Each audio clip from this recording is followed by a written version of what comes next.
adat Aceh membuat kenduri maulid.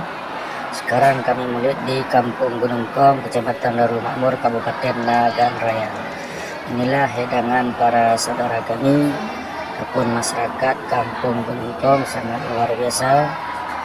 Kenduri kepada baginda Rasulullah SAW, semoga berkah, semoga tahun depan dengan lebih meriah lagi.